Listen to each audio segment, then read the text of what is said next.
Hey, we're going to be taking flywheel off today, off this mini bike. I've got a backfiring issue, and the last thing that happened before the backfire was this flywheel. Well, the magnet on it decided to rupture.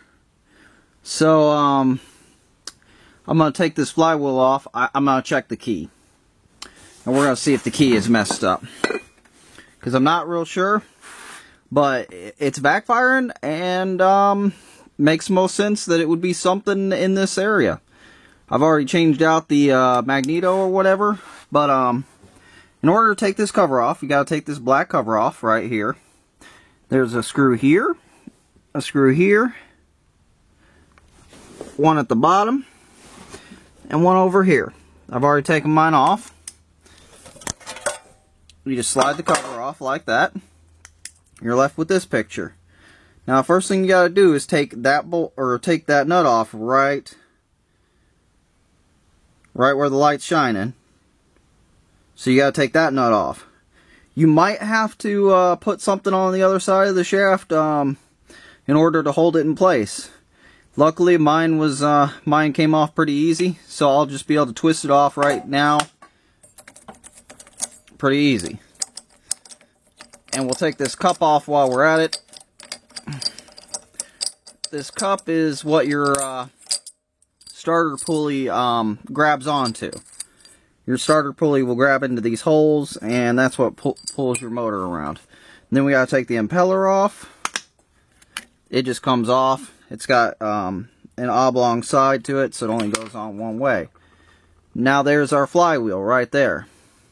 I'm going to try just prying it off. It should come off. Let's just, I'll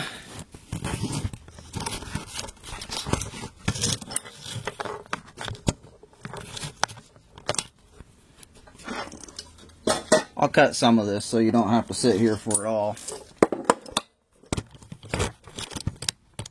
Especially with me having to adjust the camera. That seems about right. Okay. It ain't gonna be that easy, is it?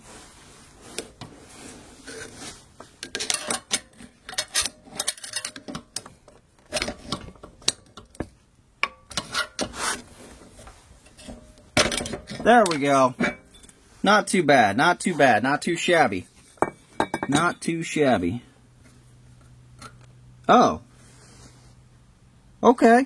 Glad I pulled this off. Yeah, you can see it pretty good there. See that slot there? That's where your flywheel key is supposed to be. I'm guessing. Yeah, that looks like a flywheel key. I'm guessing that's my key right there. I don't know why it's not in the slot, but, yeah. Yeah.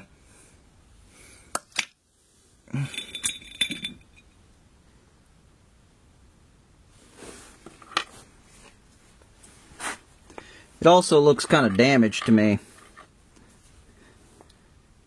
I could probably reuse it, but I don't know if I want to. But yeah, that's how you take it off. Yeah, that's got some rubbing on it. I mean, all it does is sit in there like that's all it does is sit like that. But that's a damaged flywheel key. And I don't want a damaged key because that can throw your timing off a little bit. Won't throw it off much, but it'll throw it off enough. Well, it could throw it off enough. You know, a single degree out of timing, and, well, it could backfire, like it's doing. So yeah, I think I'll just buy a new flywheel key, or steal one off a motor I got. Because that sounds like a lot better option than using an old flywheel key. Probably buy one, because they can't be that expensive. They're flywheel keys. I might even have one. a new one somewhere. I'll have to look around. But yeah, that's how you take that hole off. Pretty easy, pretty simple. I mean, the hardest thing, being I had to do it to actually get this flywheel, the hardest thing is if you've got a nut stuck on that shaft. You know, like, I used a couple of, like, vice grips, channel locks kind of things. Put it on the other side of the shaft and had it in the metal frame and just went to town getting that nut off. And, I mean, you might have to do that. It might slide off easier than not. It just depends. But, yeah, hopefully that comes in handy. And, man, am I glad I took that off. You might consider taking this off if you've got a little bit of problem getting that flywheel off. There is a magnet on this flywheel. You know, it might want to magnetize itself to that, but it shouldn't. You shouldn't need to. I mean, that thing came off easier than I thought it was going to, really. You know, sometimes it's a pain, sometimes it's not. But yeah, there you go. That's how you take a flywheel off. And you know, that's where the keyhole or the key is and everything for the flywheel. Yeah. So hopefully that helps.